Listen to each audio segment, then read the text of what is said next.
Get ready. 5 seconds.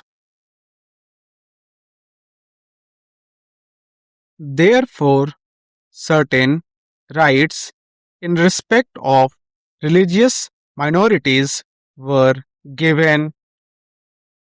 They were fundamental rights, and most of them are justiciable rights. Here we stopped so far as the religious rights were concerned. Then a question arose: what ought to be the attitude of not only the government but the society regarding the languages? It was true that there were certain interests of the regional languages. Now, these languages required to be developed, but they were not meant for dividing one man from the other.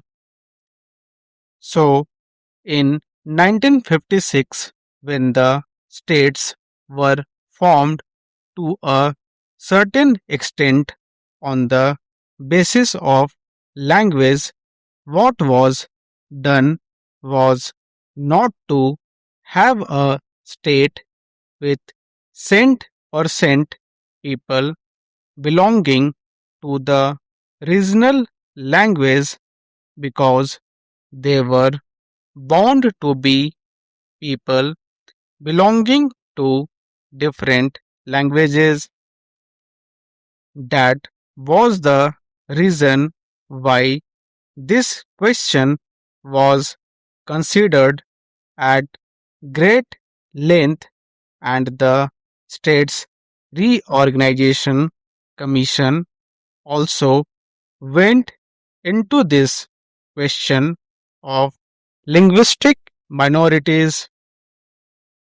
It was bound to arise here and there because they were likely to feel that their rights and safeguards given to them might or might not be properly implemented. So, this question was considered first by the States Reorganization Commission, and they dealt with the question whether we should have a permanent minorities commission. They went into it very carefully and shrewdly.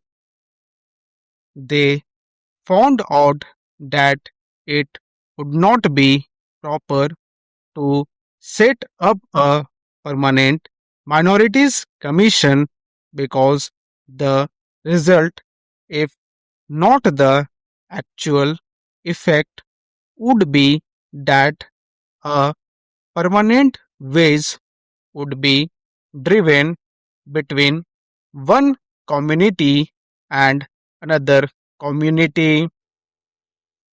So far as language minorities were concerned, they had a right so far as their own languages were concerned.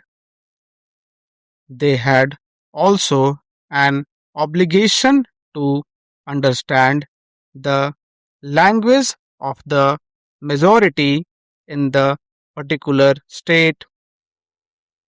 It is only by thus coming together that the members of the two language groups would come together and would harmoniously develop. But it was found at the time when the States Reorganization Commission had to consider this that some machinery should be devised for safeguarding the rights of linguistic minorities only, and after full consideration, what was considered was that only in respect of linguistic minorities, certain rights should be extended and certain rights should be safeguarded, and an officer should be appointed by the president for making a report on the question whether these rights of the linguistic minorities are or are not properly safeguarded.